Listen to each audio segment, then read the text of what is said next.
प्यारे विद्यार्थियों नमस्कार। स्वागत है आप सभी का आपके अपने यूट्यूब चैनल पीके स्टडी में। तो जो भी भाई रीट प्री की तैयारी कर रहा है तो उसके लिए क्लास बड़ी इंपॉर्टेंट है। क्लास को आपको ध्यान से पूरा देखना है और लास्ट में कमेंट करना है कि कितने प्रश्न आपकी सही होते हैं, कैसी आपकी तैयारी है। ठीक है ना, आपकी तैयारी का आकलन हो जाएगा। आज हम इम्पोर्टेंट क्वेश्चन लेके आए हैं जो विगत एग्जामों में आए हुए हैं और बार बार पूछे जाते हैं। तो आज का हमारा पहला क्वेश्चन जो कि इम्पोर्टेंट है, आपसे पूछा है भारतीय संविधान के किस अनुच्छेद के अंतर्गत राजस्थान राज्य चुनाव आयोग की स्थापना हुई। अनुच्छेद 243 जेड, अनुच्छेद 243 के, अनुच्छेद 243 ए, अनुच्छेद 243 सी। काफ़ी इंपॉर्टेंट क्वेश्चन है ये। ठीक है ना, तो इसमें आपका राइट आंसर ऑप्शन बी हो जाएगा। अनुच्छेद 243 के अंतर्गत राज्य चुनाव आयोग की स्थापना हुई। ठीक है ना, ऑप्शन ए इसमें, ऑप्शन बी इसमें आपका सही हो जाएगा। आगे बढ़ते हैं। आज का दूसरा क्वेश्चन है, आपसे पूछा है निम्नलिखित में से किस राजस्थानी परंपरा में विवाह से पहले दुल्हन और दूल्हे को धागे से बांधा जाता है और विवाह के बाद धागा हटा दिया जाता है, उसे रस्म को क्या कहते हैं। समेला, पैरावणी, बड़ी बड़ी पाड़ला या पड़ना, काकन डोरना।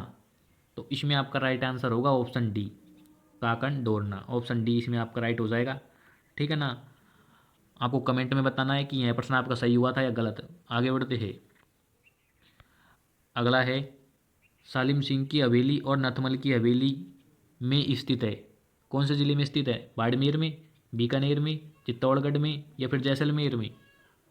तो इसमें आपका राइट आंसर होगा option D, Salim Singh and Nathmal की हवेली जैसलमेर ज़िले में स्थित है। ठीक है ना, आगे बढ़ते हैं। आज का अगला क्वेश्चन है, महर्षि दयानंद का स्वर्गवास निम्न में से किस स्थान पर हुआ। आपसे पूछा है महर्षि दयानंद का स्वर्गवास किस स्थान पर हुआ। जयपुर में, अलवर में, अजमेर में या फिर जोधपुर में। तो इसमें आपका राइट आंसर ऑप्शन सी होगा, स्वामी दयानंद सरस्वती का स्वर्गवास अजमेर में हुआ था। ठीक है ना, आगे बढ़ते हैं। अगला क्वेश्चन है, राजस्थान के किस खिलाड़ी को सर्वप्रथम अर्जुन अवार्ड से सम्मानित किया गया। आपसे पूछा है राजस्थान के किस खिलाड़ी को सर्वप्रथम अर्जुन अवार्ड मिला था। पोकरमल, डॉक्टर करणी सिंह, रघुवीर सिंह, सोहनलाल चौधरी। तो इसमें आपका राइट आंसर हो गया प्यारे मित्रों option we, doctor Karni Singh को सर्वप्रथम अर्जुन अवार्ड मिला था। ठीक है ना, आगे बढ़ते हैं। आज का अगला क्वेश्चन है, आपसे पूछा है आधुनिक कालीन हिंदी साहित्य में कन्हैयालाल सेठिया, मेघाराम चतुर्वेदी, मेघराज चतुर्वेदी और सत्यप्रकाश जोशी का संबंध है। कविता साहित्य से, लघु साहित्य से, नाटक से, कथा साहित्य से। काफ़ी इंपॉर्टेंट क्वेश्चन है ये। तो इसमें आपका राइट आंसर होगा ऑप्शन ए, कविता साहित्य से कन्हैयालाल सेठिया, मेघराज चतुर्वेदी एंड सत्यार्थ प्रकाश जोशी या फिर सत्यप्रकाश जोशी, इनका संबंध कविता साहित्य से है। आगे बढ़ते हैं। तो आज का अगला क्वेश्चन है, आपसे पूछा है तत्व वाद्य यंत्र नहीं है, कौन सा वाद्य यंत्र तत्व नहीं वाद्य यंत्र नहीं है। जंतर, भापंग, दुकाका या फिर नागफनी। तो प्यारे दोस्तों इसमें आपका राइट आंसर होगा नागफनी। ठीक है ना, ये तीनों तत्व वाद्य यंत्र है। आगे बढ़ते हैं। अगला क्वेश्चन है, 1916 में निम्नलिखित में से किसने बिजोलिया किसान पंचायत का आयोजन किया था। नानक जी पटेल, विजय सिंह पथिक, माणिकलाल वर्मा, मदन मोहन मालवीय। आज का इंपॉर्टेंट क्वेश्चन है ये। तो इसमें आपका राइट आंसर होगा ऑप्शन ए, नानक जी पटेल। ठीक है ना, आगे बढ़ते हैं। आज का अगला क्वेश्चन, राजस्थान की रियासतों के एकीकरण के समय जोधपुर राज्य का महाराजा कौन था। आपसे पूछा है राजस्थान का जब एकीकरण हुआ तो जोधपुर का राजा कौन था। उमेश सिंह, हनुवंत सिंह, गज सिंह, विजय सिंह। तो इसमें आपका राइट आंसर होगा ऑप्शन वी, जब एकीकरण हुआ तब हनुवंत सिंह राजस्थान के जोधपुर रियासत के राजा थे। ठीक है ना, आगे बढ़ते हैं। आज का 10वां क्वेश्चन है जो कि इम्पोर्टेंट है। आपसे पूछा है किसने राजरूपक की भूमिका में डिंगल को राजस्थानी भाषा कहा। डॉक्टर सुमित कुमार चटर्जी, उदयराज उज्ज्वल ने, पंडित रामकरण आसोप ने, नरोत्तम स्वामी ने। तो आज का इम्पोर्टेंट क्वेश्चन, ठीक है ना। आपको बताना है कि यह प्रश्न आपका सही हुआ था या गलत। तो इसमें आपका राइट आंसर ऑप्शन सी होगा। पंडित रामकरण आसोप ने राजरूपक की भूमिका में डिंगल को राजस्थानी भाषा कहा, ठीक है ना। आगे बढ़ते हैं। आज का 11वां क्वेश्चन, मध्य प्रदेश व राजस्थान की संयुक्त बहुउद्देशीय नदी घाटी परियोजना है। आपसे पूछा है एमपी एंड राजस्थान की कौन सी संयुक्त परियोजना है।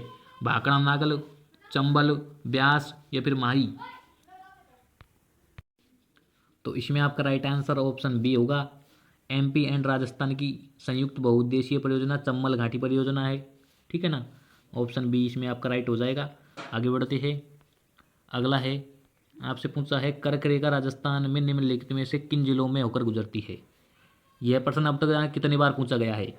बांसवाड़ा एवं उदयपुर, बांसवाड़ा एवं डूंगरपुर, बांसवाड़ा एवं चित्तौड़गढ़, उदयपुर एवं चित्तौड़गढ़।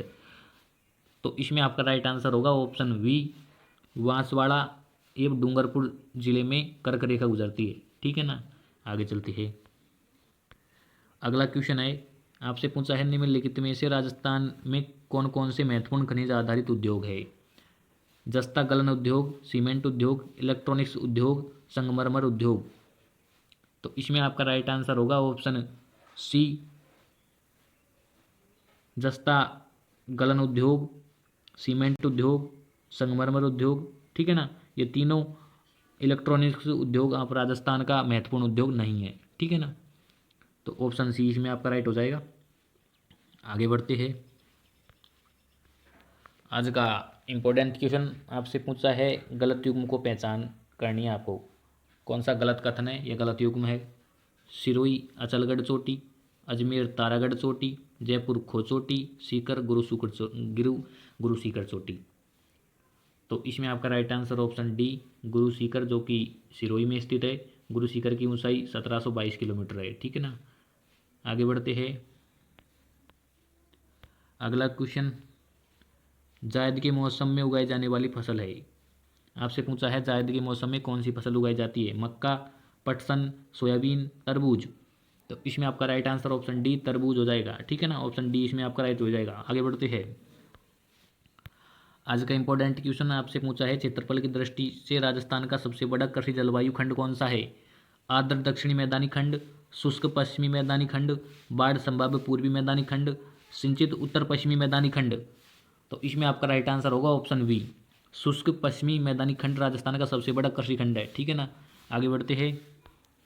आज का इंपॉर्टेंट क्वेश्चन आपसे पूछा है निम्नलिखित में से कौन से समूह राजस्थान की पर्वत चोटियों का उनकी ऊंचाई के अनुसार अवरोही क्रम में सही क्रम दर्शाता है। आपको अवरोही क्रम बताना है। टोडगढ़, खो, बिलाली, रोजा भाकर, खो, टोडगढ़, रोजा भाकर, बिलानी, बिलानी, खो, टोडगढ़, रोजा भाकर, रोजा भाकर, बिलानी, बिलाली, टोडगढ़ या फिर खो। तो इसमें आपका राइट आंसर ऑप्शन ए हो जाएगा। टाटगढ़ या टोडगढ़, खो, बिलाली, रोजा भाकर, ठीक है ना। ऑप्शन ए इसमें आपका हो जाएगा राइट। आगे बढ़ते हैं।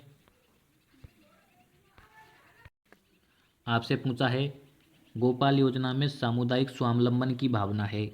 इसका मुख्य उद्देश्य है कृत्रिम गर्भाधान द्वारा पशु नस्ल संवर्धन, राज्य में पशुओं की संख्या में वृद्धि करना, राज्य में दूध उत्पादन में वृद्धि करना, गायों की नस्लों में सुधार। तो इसमें आपका राइट आंसर होगा ऑप्शन ए, कृत्रिम गर्भाधान द्वारा पशु नस्ल संवर्धन, ठीक है ना। ऑप्शन ए इसमें आपको हो जाएगा राइट। आगे बढ़ते हैं। आज के सभी क्वेश्चन इंपॉर्टेंट है, ठीक है ना। आपको आपके एग्जाम में हूबहू 2-3 प्रश्न छपेंगे, ठीक है ना। आपसे पूछा है अगला क्वेश्चन जो कि इंपॉर्टेंट, निम्नलिखित में से कौन सा राष्ट्रीय पार्क वन्यजीव अभ्यारण्य सबसे बड़ा है। कैला देवी अभ्यारण्य, फुलवारी के नाल अभ्यारण्य, सरिस्का अभ्यारण्य, कुम्भलगढ़ अभ्यारण्य। तो आज का इंपॉर्टेंट क्वेश्चन, तो इसमें आपका राइट आंसर होगा ऑप्शन ए, इन चारों में सबसे बड़ा वन्यजीव अभ्यारण्य कैला देवी अभ्यारण्य है, ठीक है ना। आगे बढ़ते हैं। आज का 20वां क्वेश्चन आपसे पूछा है राजस्थान में प्रतिवर्ष 12 सितंबर को किस स्थान पर वृक्ष महोत्सव मनाया जाता है। आपसे पूछा है वृक्ष महोत्सव किस स्थान पर मनाया जाता है 12 सितंबर को। खिजड़ली ग्राम, कैला देवी, मंडोर, कोलायत। तो इसमें आपका राइट आंसर होगा ऑप्शन ए, खेजड़ली ग्राम, जोधपुर। ठीक है ना। आगे बढ़ते हैं। अगला क्वेश्चन आपसे पूछा है, जनगणना 2011 के अनुसार राजस्थान की कुल जनसंख्या कितनी है। काफ़ी सिंपल क्वेश्चन है। तो इसमें आपका राइट आंसर क्या होगा आपको बताना है। 6.86 लाख, 6.86 करोड़, 6.86 अरब, 6.86 खरब। तो इसमें आपका ऑप्शन बी हो जाएगा इसमें आपका राइट। ठीक है ना। 6.86 करोड़, ऑप्शन बी इसमें आपको हो जाएगा राइट। आगे बढ़ चलते हैं। अगला क्वेश्चन, राजस्थान की 12वीं पंचवर्षीय योजना में न्यूनतम क्षेत्रफल वृद्धि दर किस क्षेत्र की थी। कृषि की, उद्योग की, सेवन की, इनमें से कोई नहीं। तो इसमें आपका राइट आंसर होगा ऑप्शन ए, कृषि। ठीक है ना। आगे बढ़ते हैं। अगला क्वेश्चन, राज्यपाल के कार्यकाल से संबंधित उपबंध संविधान के किस अनुच्छेद में वर्णित है। पॉलिटी का यह क्वेश्चन है। अनुच्छेद 153, अनुच्छेद 154, अनुच्छेद 155, अनुच्छेद 156। तो इसमें आपका राइट आंसर ऑप्शन डी होगा। अनुच्छेद 156 में कार्यकाल संबंधित उपबंध है। ठीक है ना। आगे बढ़ते हैं। आज का सेकंड लास्ट क्वेश्चन है। आपसे पूछा है, राजस्थान के नागरिकों, राजकीय उपयोगकर्ताओं, व्यवसायियों और विदेशी नागरिकों के लिए सरकारी सेवाओं की जानकारी व्यवहार का एकल स्रोत है। स्टेट पोर्टल, ई मित्र प्लस, राज्य पेमेंट, यूआईडी आधार। तो इसमें आपका राइट आंसर होगा ऑप्शन ए, स्टेट पोर्टल। ठीक है ना। ऑप्शन ए इसमें आपको हो जाएगा राइट। आपको बताना है कि यह प्रश्न आपका सही हुआ था या गलत, कमेंट में। आज का लास्ट क्वेश्चन आपसे पूछा है, पटवारी भू अभिलेख का क्या कर्तव्य है। काफ़ी इंपॉर्टेंट क्वेश्चन है। तो इसमें आपका राइट आंसर क्या होगा। भूमि धारकों से लगान वसूल करना, आम रास्तों पर अतिक्रमण रोकना, सर्वे तथा भू अभिलेख तैयार करना, उपयुक्त सभी। तो इसमें आपका राइट आंसर क्या होगा। तो इसमें आपका राइट आंसर होगा ऑप्शन डी। ठीक है ना। तो यह क्लास हमारी यहीं समाप्त होती है। अगर आपको क्लास अच्छी लगी है तो वीडियो को लाइक, शेयर एंड चैनल को सब्सक्राइब जरूर करें। Thank you.